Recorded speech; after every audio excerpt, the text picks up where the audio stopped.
Archana, Assistant Professor from SNS College of Physiotherapy. So today we are going to discuss on the static and dynamic stabilizer of glenohumeral joint. So in the later videos and all we have seen about the structure and the kinematics. Now we are going to see what are the stabilizing structures that is helping the glenohumeral joint in place. Okay. So first we will see what are the static stabilizer. Then we will see about the dynamic stabilizer in detail.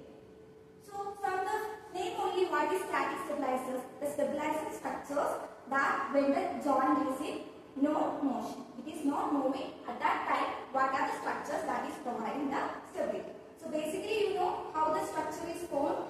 So the joint structure, it is formed by ball and socket joint, and you can see the size of the humeral head, it is very larger than your glenoid fossa, and that is causing the incongruency of the joint. So to provide more congruency, we have the glenoid labrum, then we have the other structures, that is your static structures that is providing stability at rest, and we have the dynamic structures that is providing stability while the joint is in movement. Okay. Now what are the body limitation that is there in the glenohumeral joint is the body components alone is very insufficient. So we need other components to maintain the stability. So we will see that structures in detail. So the resting time, what are the structures that is providing stability are majorly at the rest there will be gravitational force that is pulling the joint towards the inferior aspect. At that time we need to provide the stability. So the stability is provided by the rotator interval capsule. The structures that is present in the rotator interval capsule that will pull the glenohumeral joint in place. Okay.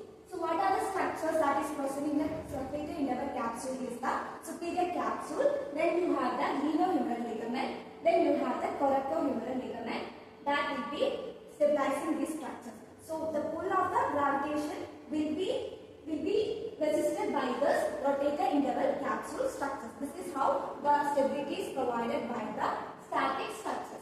So the contracting gravitational force, the tension in the structures will elevate the humeral head in the position. Okay, so it will keep the head of humerus in that position of the glenoid fossa. Okay.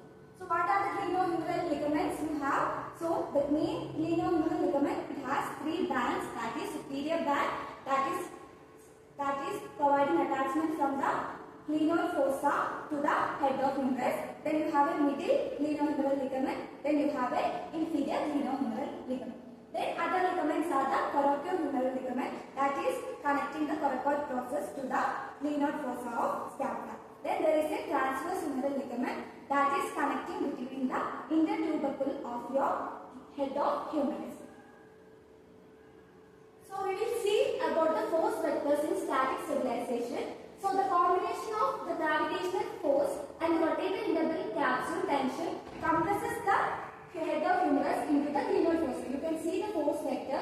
So this is the force, or this is the vector for gravitation. This is the vector LOG that will provide the gravitational pull of the head of humerus.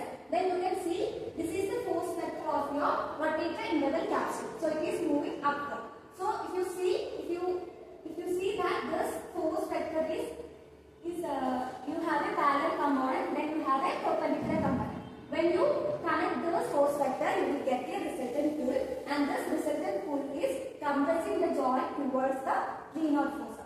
So basically the total tension or total compression will be towards the glenoid fossa. That's why the head of humerus will be in place. It is not going this way.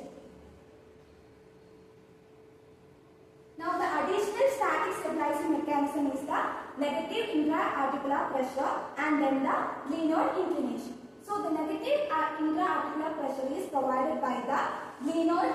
You can see the capsule.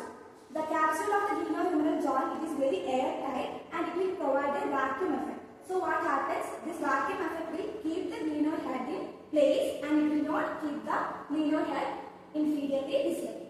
So when the pressure of this intra-articular pressure is lost, while there is any tear in the capsule and all, what happens? There will be inferior dislocation of the glenohumeral joint. Then the other structure is the inclination of glenoid. When the glenoid has a upward tilt and a posterior tilt. So what